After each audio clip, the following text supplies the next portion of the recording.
Cell the unit of life, कोशिका जीवन की इकाई। ऐसा कोई नहीं है जो पढ़ाई कर रहा है और ये शब्द ना सुना हो कोशिका, क्योंकि ये जो चीज है वो क्लास 6-7 से ही पढ़ाया जाता है। तो आप चाहे मैथ्स वाले हो, फिजिक्स वाले हो, कंप्यूटर साइंस वाले हो, आर्ट्स वाले हो, कोई भी हो, आप कोशिका नाम जरूर सुने होंगे। तो बिल्कुल आज के इस वीडियो में हम लोग कोशिका से, सेल से रिलेटेड 20 एमसीक्यू क्वेश्चंस करने जा रहे हैं, जो आपके बायोलॉजी के किसी भी एग्जाम के लिए बहुत ज्यादा इंपॉर्टेंट हो जाते हैं। और ये जो क्वेश्चंस हैं किसी ना किसी एग्जाम में कभी ना कभी पूछा गया है ना। तो हेलो दोस्तों, मेरा नाम है लोकेश्वर वर्मा और बायो मास्टर लोकी में एक बार फिर से आपका बहुत बहुत स्वागत करता हूं मैं। तो चलो आज का सेशन शुरू करते हैं, पर उससे पहले एक बहुत ही इंपॉर्टेंट बात मैं आपको बता दूं कि 29 सितंबर को होने वाला जो प्रयोगशाला तकनीशियन का एग्जाम है, जिसका नाम है HELT 24, इसके लिए बायोमास्टर लोग की लाइफ साइंस ट्यूटोरियल के साथ एसोसिएशन में आके मेगा टेस्ट सीरीज लॉन्च करने जा रहा है। मेगा टेस्ट सीरीज है ना। और इसमें आपको क्या क्या मिलेगा, तो इसमें 10 फुल लेंथ टेस्ट पूरा, क्योंकि देखो एग्जाम ज्यादा दिन बचा नहीं है, तो टॉपिक वाइज टेस्ट करने से कोई मतलब नहीं है ना। तो फुल लेंथ टेस्ट होगा, 10 फुल लेंथ टेस्ट होगा। और इस टेस्ट की खास बात क्या होगी कि यहाँ पर आपको जो लैंग्वेज रहेगा वो हिंदी में भी रहेगा, इंग्लिश में भी रहेगा। ठीक है, इंग्लिश हिंदी दोनों में आपको क्वेश्चंस मिलेंगे। दूसरा क्या, लाइव टेस्ट होगा। बिल्कुल आप चाहे फोन से यूज करो, चाहे कंप्यूटर से, चाहे लैपटॉप से, टैबलेट से, किसी भी चीज से आप टेस्ट दो, बिल्कुल लाइव टेस्ट दोगे। 2 घंटे का टेस्ट, जैसे कि एग्जाम में एग्जैक्ट जो एग्जाम का पैटर्न है उसी को फॉलो किया जाएगा। जैसे एग्जाम में 100 मार्क्स का क्वेश्चन रहेगा, है ना, 100 मार्क्स का क्वेश्चन, और कितने घंटे के लिए, 2 आवर्स के लिए, 90 मिनट के लिए ये एग्जाम होगा। तो यहाँ पर भी हर टेस्ट जो है वो 90 मिनट के लिए होगा, सॉरी 90 नहीं, 120, 2 घंटे के लिए 120 मिनट, है ना, 120 मिनट के लिए आपका टेस्ट होगा। और यहाँ पर 100 क्वेश्चंस होंगे, जैसा कि एग्जाम में आने वाला है 100 क्वेश्चन वैसा ही, और जो पैटर्न एग्जाम फॉलो करेगा सेम वैसा ही पैटर्न, लाइक जितने भी सब्जेक्ट्स हैं, जितने क्वेश्चंस आएंगे, यहाँ पर नेगेटिव मार्किंग भी होगा, है ना। और कितने मार्क्स मिलेंगे प्रॉपर आपको टेस्ट के इंस्टेंट, उसी समय जैसे ही टेस्ट दोगे आपको वहां पर आपका रिजल्ट पता चल जाएगा। ठीक है, तो सबसे मेन बात है यहाँ पर दोनों लैंग्वेज में होगा, लाइव होगा, बिल्कुल आप अपने घर में बैठकर कहीं भी बैठकर दिला सकते हैं टेस्ट, है ना। और दूसरा कि एग्जाम का एग्जैक्ट जो पैटर्न है उसी पैटर्न को फॉलो किया जाएगा, और 2 घंटे का ये टेस्ट होगा जैसे कि एग्जाम में होगा। और इसके लिए सिर्फ और सिर्फ आपको 49 रुपए लगेंगे। बहुत कम है, 10 टेस्ट आपको दिया जाएगा, है ना। 10 टेस्ट, एक एक दिन का गैप रहेगा, 10 दिन तक, 20 दिन तक पूरा आपका बचा है जो, उसमें टेस्ट 10 टेस्ट सोच सकते हो, है ना, मात्र 49 रुपए में। और इसके लिए आप कांटेक्ट कर सकते हैं 6261144902 में इनरोल करने के लिए, और या तो www.lifesciencetutorial.com पे जाकर भी आप क्या कर सकते हैं, इनरोल कर सकते हैं। चलो तो शुरू करते हैं आज का हमारा पहला क्वेश्चन। सेल, टॉपिक क्या है, सेल, है ना। चलो तो सेल का सबसे पहला क्वेश्चन आ जाता है हमारा, क्या सबसे पहला क्वेश्चन बोल रहा है, विच of the following cellular structure is involved in the synthesis and modification of glycoprotein and glycolipid, है ना। ग्लाइकोप्रोटीन और ग्लाइकोलिपिड के मॉडिफिकेशन और सिंथेसिस के लिए कौन सा स्ट्रक्चर इन्वॉल्व होता है, निम्नलिखित में से कौन सा कोशिका संरचना ग्लाइकोप्रोटीन और ग्लाइकोलिपिड्स के संश्लेषण और संशोधन में शामिल होता है। तो कौन सा स्ट्रक्चर है जो ग्लाइकोलिपिड और ग्लाइकोप्रोटीन को बनाता भी है और उसे मॉडिफाई भी करता है। तो क्या इसका एग्जांपल राइबोसोम है, नहीं, बिल्कुल नहीं। राइबोसोम क्या करता है, प्रोटीन बनाता है ना। राइबोसोम क्या करता है, प्रोटीन बनाता है। गोल्जी एपरेटस बिल्कुल इसका आंसर हो जाएगा, जहां पर सिंथेसिस भी होता है, मॉडिफिकेशन भी होता है, ठीक है ना।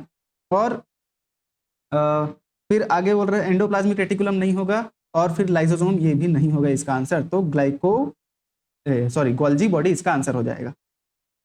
नेक्स्ट क्वेश्चन की बात करते हैं, in which cellular process does the endoplasmic reticulum play a crucial role by providing a platform for the synthesis of lipid and protein.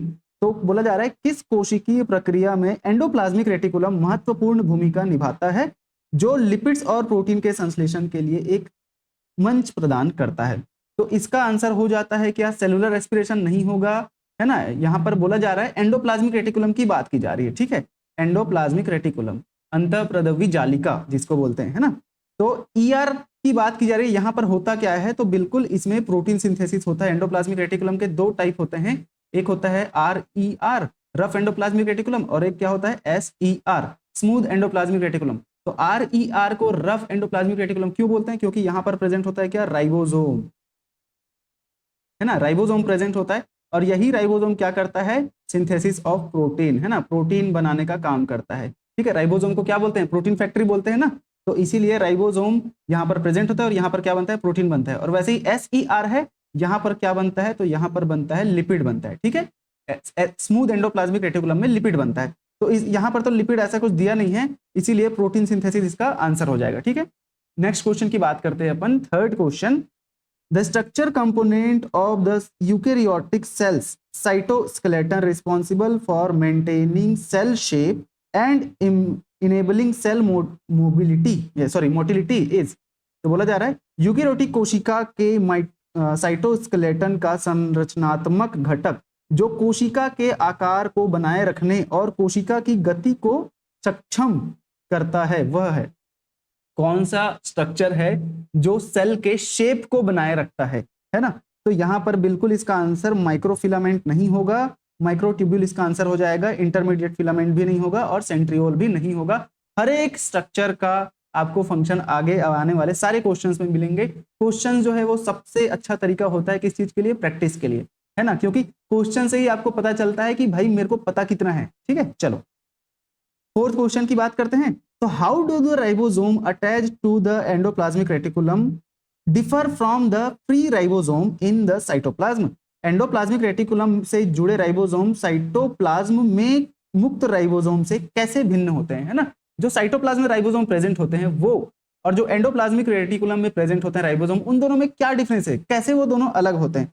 तो they synthesise different types of protein, क्या ये इसका answer है? या they are involve in lipid synthesis, ये तो इसका answer बिल्कुल नहीं होगा क्योंकि राइबोसोम हमेशा प्रोटीन बनाता है। ठीक है, they are involve in protein synthesis for secretion और मेम्ब्रेन प्रोटीन, है ना, वे स्त्रावण या झिल्ली प्रोटीन के लिए प्रोटीन संश्लेषण में शामिल होते हैं। ठीक है, हिंदी बड़ा अजीब है यार, झिल्ली प्रोटीन मेम्ब्रेन प्रोटीन। ठीक है, प्लाज्मा मेम्ब्रेन के प्रोटीन की बात की जा रही है। तो यहाँ पर वही बोला जा रहा है कि जो एंडोप्लाज्मिक रेटिकुलम में राइबोसोम है वो साइटोप्लाज्म में प्रेजेंट जो राइबोसोम है उससे कैसे अलग होते हैं?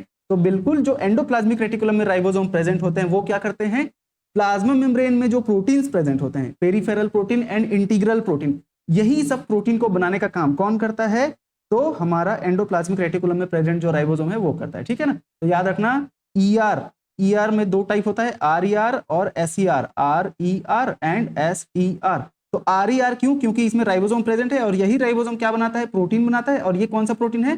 प्लाज्मा मेम्ब्रेन में जो प्रोटीन उपस्थित है वही प्रोटीन ये RER वाला राइबोसोम बनाता है। ठीक है ना, चलो अब आगे बढ़ते हैं। तो फिफ्थ क्वेश्चन की बात करेंगे अपन। तो फिफ्थ क्वेश्चन क्या बोलता है? फिफ्थ क्वेश्चन बोल रहा है कि which process involve the fusion of lysosome with phagosome to degrade engulfed particles. ठीक है, बोला जा रहा है कि कौन सी प्रक्रिया लाइसोसोम का फ्यूजन फेगोसोम के साथ शामिल होती है ताकि निगले गए कणों को विघटित किया जा सके। ठीक है, तो यहां पर इसका आंसर हो जाता है क्या? फैगोसाइटोसिस, क्योंकि फैगोसाइटोसिस में क्या होता है? जो लाइसोसोम है वो चीजों को निगल लेता है डायरेक्ट, और जब निगलता है तो जो अंदर में एक स्ट्रक्चर बनता है, सपोज ये है क्या? लाइसोसोम, ये लाइसोसोम है और यहाँ पर कोई चीज है जिसका डाइजेशन करवाना है। लाइसोसोम क्या करता है? चीजों का डाइजेशन करवाता है ना, वेस्ट चीजों का। तो भाई जब ये लाइसोसोम इसको अंदर लेगा तो कौन से प्रोसेस के थ्रू? फैगोसाइटोसिस के थ्रू लेता है ये। और कैसे फैगोसाइटोसिस? तो ये इधर से ऐसे आएगा, ये इसको पूरा ऐसे घेर लेगा और ये जो चीज है अंदर में ऐसे एक घेरे के अंदर आ जाता है। ठीक है, ऐसे, यही क्या कहलाता है? यही है क्या? फैगोसोम। फैगोसोम।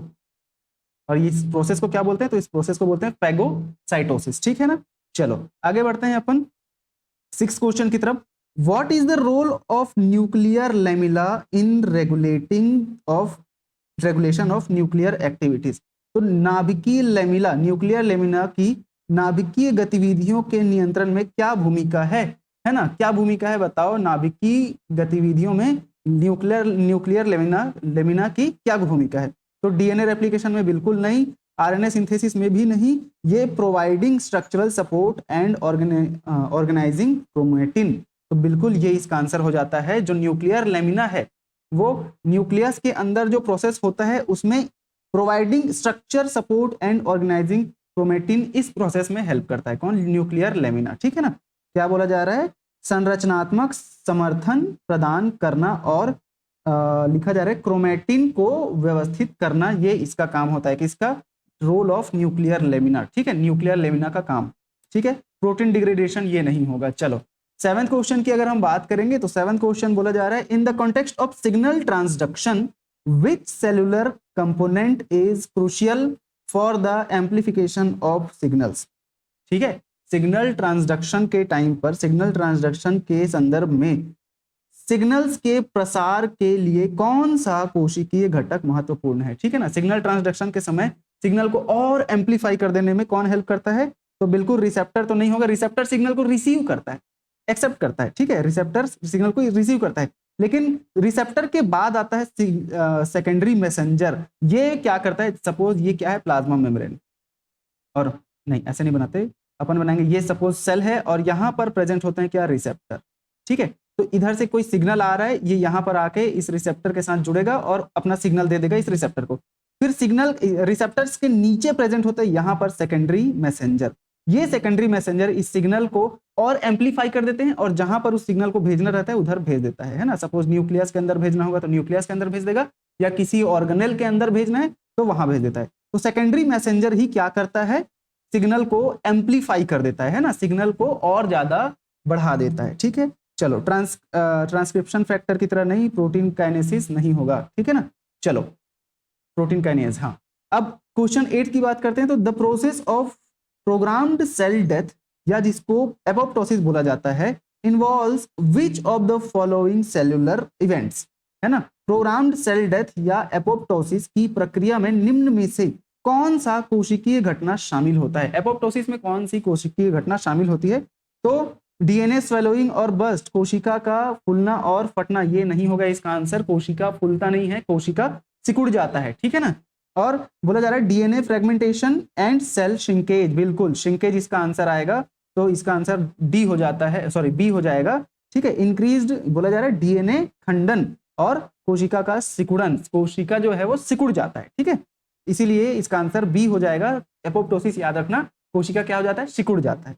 फिर इंक्रीज्ड सेल मेटाबॉलिज्म, बिल्कुल नहीं, कोशिका का जो बढ़ा हुआ मेटाबॉलिज्म है ये इसका आंसर नहीं होगा। इंक्रीज्ड सेल प्रोलिफरेशन, कोशिका का बढ़ा हुआ विभाजन, नहीं, बिल्कुल नहीं, ये इसका आंसर नहीं होगा। डीएनए फ्रेगमेंटेशन हो जाता है एपोप्टोसिस में और सेल पूरा सिकुड़ जाता है। ठीक है ना, चलो question number 9, which cellular organelle is involve in the production of ATP via oxidative phosphorylation.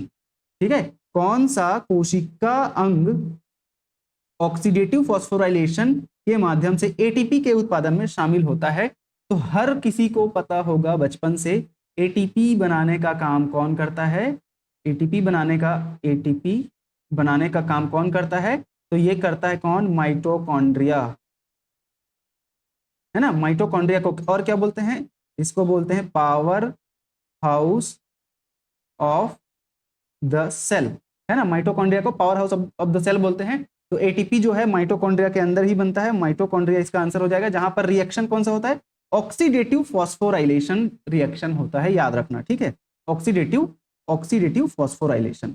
चलो अब हम लोग चलते हैं 10वें क्वेश्चन की तरफ। Which of the following is a characteristic feature of prokaryotic cell but not eukaryotic cell? ठीक है, प्रोकैरियोटिक सेल की फीचर तो है लेकिन यूकैरियोटिक कोशिका की फीचर या कैरेक्टर नहीं है।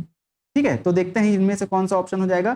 प्रेजेंस ऑफ माइटोकॉन्ड्रिया, भाई ये बिल्कुल नहीं, ये तो यूकैरियोटिक का फीचर है। ठीक है ना, प्रोकैरियोट में माइटोकॉन्ड्रिया नहीं होता है। प्रेजेंस ऑफ न्यूक्लियस, ये भी यूकैरियोटिक का है, प्रोकैरियोटिक का नहीं है। लेकिन absence of membrane bound organelle, बिल्कुल प्रोकैरियोट में मेम्ब्रेन बाउंड ऑर्गेनेल नहीं होता है। ठीक है, झिल्ली से घिरे अंगक नहीं होते हैं, उपस्थित नहीं होते हैं। ठीक है ना, कोई भी सेल ऑर्गेनेल नहीं होता है झिल्ली से घिरा हुआ, मेम्ब्रेन से घिरा हुआ। ठीक है, तो सी इसका आंसर हो जाएगा। प्रेजेंस ऑफ क्लोरोप्लास्ट, ये तो प्रोकैरियोटिक की का कैरेक्टर है ना। चलो तो इसका आंसर सी हो जाएगा। नेक्स्ट क्वेश्चन की बात करते हैं 11th नंबर की। तो ये बोलता है in the context of cell signaling what is the role of G protein? कोशिका सिग्नलिंग के संदर्भ में जी प्रोटीन की भूमिका क्या है? जी प्रोटीन ठीक है, जी प्रोटीन क्या करता है, जी प्रोटीन कपल रिसेप्टर जानते हैं ना, GPCR, जी प्रोटीन कपल रिसेप्टर। तो इसी जी प्रोटीन की बात की जा रही है। Directly catalyse reaction, directly catalysing reaction, सीधे प्रतिक्रिया उत्पन्न करना, ये नहीं होगा इसका answer. Transducing signals from receptors to effector protein, बिल्कुल यही इसका आंसर हो जाएगा, बी इसका आंसर हो जाएगा, है ना। 11वें नंबर का आंसर क्या हो जाएगा, बी हो जाएगा, जहां पर सिग्नल का ट्रांसडक्शन, जैसे मैं अभी बताया था थोड़ी देर पहले कि ये है सेल और यहां पर प्रेजेंट है ये रिसेप्टर, तो यहीं पर प्रेजेंट होता है क्या, जी प्रोटीन, जी प्रोटीन, है ना, जो इस सिग्नल को ट्रांसफर करने में काम करता है। तो यहां पर वही लिखा गया है, transducing signals from receptor to effector protein, है ना। यहां पर इफेक्टर कोई भी प्रोटीन रहेगा, वहां तक सिग्नल को ट्रांसफर करने का काम कौन करता है, तो ये है जी प्रोटीन। ठीक है, जी प्रोटीन क्या करता है, सिग्नल का ट्रांसडक्शन करवाता है रिसेप्टर से इफेक्टर प्रोटीन तक। ठीक है, नेक्स्ट क्वेश्चन की बात करेंगे। Which cellular structure is involved in the process of chromosome segregation during mitosis, है ना। तो कोशिका संरचना में माइटोसिस के दौरान क्रोमोसोम विभाजन की प्रक्रिया में शामिल कौन सा अंग है। जब सेल डिवीजन होता है, कोशिका विभाजन होता है, तो कौन सा ऐसा स्ट्रक्चर है जो क्रोमोसोम को ऐसे एक दूसरे से अलग करता है। ठीक है, क्रोमोसोम के जो सिस्टर क्रोमेटिड्स है ना, या होमोलोगस क्रोमोसोम होते हैं, उनको अलग करने में कौन हेल्प करता है, तो यहां पर आ जाता है इसका आंसर, राइबोसोम तो बिल्कुल नहीं होगा, लाइसोसोम भी नहीं होगा, न्यूक्लियोलस भी नहीं होगा, इसका आंसर हो जाएगा क्या, सेंट्रियोल। ठीक है, सेंट्रियोल दो प्रेजेंट होते हैं, ऐसे एल शेप में प्रेजेंट होता है, इस पूरे को बोलते हैं क्या, सेंट्रोजोम। और यही सेंट्रोजोम के जो दो सेंट्रियोल हैं, ये आगे जाकर ऐसे अलग होके अलग अलग पोल में जाते हैं। ठीक है ना, ऐसे एक ऊपर जाएगा, एक नीचे जाता है। ठीक है, चलो, तो इसका आंसर सेंट्रियोल हो जाता है। यही क्या करेगा, स्पिंडल फाइबर बनाएगा और क्रोमोसोम को अलग करेगा, क्रोमेटिड्स को अलग करता है। अब 13 क्वेश्चन की बात करेंगे। तो in which stage of cell cycle does DNA replication occur, सबसे इंपॉर्टेंट क्वेश्चन, कोशिका चक्र के किस चरण में डीएनए पुनरावृत्ति होती है ना। हर एग्जाम में ऐसा कोई एग्जाम नहीं है जहां पर यह क्वेश्चन ना पूछा जाए कि डीएनए रेप्लिकेशन किस फेज में होता है। बहुत इजी क्वेश्चन, लेकिन हर एग्जाम में पूछा ही जाता है। तो इसका आंसर हो जाता है एस फेज में डीएनए रेप्लिकेशन होता है, याद रखना, एस फेज में डीएनए रेप्लिकेशन, है ना, एस फेज में होता है डीएनए रेप्लिकेशन। चलो 14 क्वेश्चन की बात करते हैं। Which cellular process involves the incorporation of extracellular materials into vesicle, है ना। कौन सी कोशिकीय प्रक्रिया बाहरी सामग्री को वेसिकल में समाहित करने में शामिल होती है। तो यहां पर इसका आंसर हो जाता है क्या, एंडोसाइटोसिस, जिसमें कि होता क्या है, देखो एक्सोसाइटोसिस तो नहीं, एंडोसाइटोसिस मतलब बाहर की चीजों को अंदर ले लेना, है ना, सेल के मेम्ब्रेन के द्वारा ही ऐसे उसको जाके इनगल्फ कर लेना, अंदर ले लेना। ठीक है, और फैगोसाइटोसिस नहीं होगा, यहाँ पर फैगोजोम बनते हैं, लेकिन यहाँ पर फैगोसाइटोसिस में क्या होता है, फैगोजोम बनता है, बट एंडोसाइटोसिस में क्या बनता है, वेसाइकल बनता है। क्या बनता है, वेसाइकल, है ना। चलो, तो इसका अगर ऐसे बनाना चाहे, ये रहा सेल, ठीक है, ये इसका न्यूक्लियस, यहां पर कोई चीज रखा हुआ है, ठीक है, यहां पर कोई चीज रखा हुआ है, तो सेल जाएगा और क्या करेगा, उसको इनगल्फ कर लेगा। तो ये ऐसे पहले जाता है, ये सीडोपोडिया, जैसे अपन अमीबा में जानते हैं ना, अमीबा में सीडोपोडिया बनता है, वैसे ही ये ऐसे बनाते जाएगा, इस तरीके से अपना स्ट्रक्चर ऐसे इसको फैलाते जाएगा, और ये इसको क्या करता है, एक वक्त में जाके फिर इसको पूरा ऐसे अंदर ले लेता है। तो ये जो स्ट्रक्चर बना, ये इसको क्या बोलते हैं, वेसाइकल, है ना, वेसाइकल, क्या बोलते हैं, वेसाइकल। इसी प्रोसेस को क्या बोलते हैं, एंडोसाइटोसिस बोलते हैं। क्या बोलते हैं, एंडोसाइटोसिस बोलते हैं, है ना। अब आगे आते हैं हम लोग नेक्स्ट क्वेश्चन की तरफ। 15 question, what is the primary function of the nucleolus with in the nucleus. ठीक है, न्यूक्लियस के अंदर जो न्यूक्लियोलस प्रेजेंट होता है, सपोज ये है सेल और ये है न्यूक्लियस, इसके अंदर छोटा सा डेंस स्ट्रक्चर होता है जिसको अपन क्या बोलते हैं, न्यूक्लियोलस, है ना। तो ये जो न्यूक्लियोलस है, इसका काम क्या है बोला जा रहा है, नाभिक के भीतर न्यूक्लियोलस का प्राथमिक कार्य क्या है। तो क्या डीएनए रेप्लिकेशन, बिल्कुल नहीं। क्या RNA synthesis and ribosome biogenesis, हाँ बिल्कुल। ये जो न्यूक्लियोलस है बहुत सारे आरएनए से मिलकर बना होता है, राइबोसोम से मिलकर बना होता है, तो यहाँ पर आरएनए बनता है, और कौन सा आरएनए, राइबोसोमल आरएनए बनता है यहाँ पर, याद रखना, ठीक है। और राइबोसोम बायोजेनेसिस भी यहीं पर होता है, याद रखना, ठीक है। लिपिड सिंथेसिस नहीं होगा, वो तो एसईआर में होता है। प्रोटीन डिग्रेडेशन भी नहीं होगा। चलो 16 क्वेश्चन। तो ये बोला जा रहा है which type of cell junction provide a barrier to prevent the leakage of extracellular fluid between adjacent cell, ठीक है। तो क्या होता है, ये सेल्स है बहुत सारे ऐसे, है ना, ऐसे बहुत सारे सेल्स होते हैं। तो यहाँ पर ये जो एक्स्ट्रा सेलुलर फ्लूइड प्रेजेंट होता है, सेल के बाहर जो फ्लूइड प्रेजेंट होता है, इसको सेल के अंदर या एक सेल से दूसरे सेल के अंदर चीजों को नहीं जाने देने वाला जो बैरियर होता है, मान लो ये ए है और ये बी है, तो इन दोनों में चीजों को आदान प्रदान नहीं होने देने वाला जो जंक्शन है उसको क्या बोलते हैं, तो उसको क्या बोलते हैं, टाइट जंक्शन बोलते हैं। क्या बोलते हैं, टाइट जंक्शन, ठीक है। पूरा सेल को ऐसे टाइटली बांध के रखता है, ठीक है। फिर 17 क्वेश्चन की बात करें तो during which phase of mitosis do sister chromatid separate and move towards opposite pole. तो माइटोसिस के समय जो सिस्टर क्रोमेटिड्स होते हैं, माइटोसिस के किस चरण में सिस्टर क्रोमेटिड्स, बहन कोशिका, वाह हिंदी वाह, बहन कोशिका अलग हो जाती है, सिस्टर क्रोमेटिड्स अलग हो जाती है और विपरीत ध्रुवों की ओर बढ़ती है ना। तो ये सेल है और यहाँ पर हम लोग मेटाफेज में कुछ इस तरीके से देख सकते हैं, ऐसे ऐसे होता है। तो जो सिस्टर क्रोमेटिड्स हैं वो कौन से फेज में अलग होते हैं, तो बिल्कुल ये इस तरीके से हो जाएगा, ये कुछ इस तरीके से। यहाँ पर ये सेंट्रियोल होता है, ये स्पिंडल फाइबर, ये सेंट्रियोल स्पिंडल फाइबर। तो ये जो फेज आता है, मैं 2 ही क्रोमोसोम बनाया हूं वैसे, लेकिन बहुत सारा होता है, ठीक है। तो ये जो फेज आता है, बहुत सारा क्या अपने पास कितने क्रोमोसोम्स होते हैं, 23 पेयर होते हैं, है ना, तो 23 पेयर ही होंगे, ठीक है। तो ये जो क्रोमोसोम है ना, सॉरी ये जो फेज है, ये कौन सा फेज है, ये होता है एनाफेज, ठीक है, एनाफेज में होता है। सेल डिवीजन माइटोसिस के 4 फेज होते हैं, कौन कौन से, प्रोफेज, है ना, मेटाफेज, एनाफेज एंड टीलोफेज,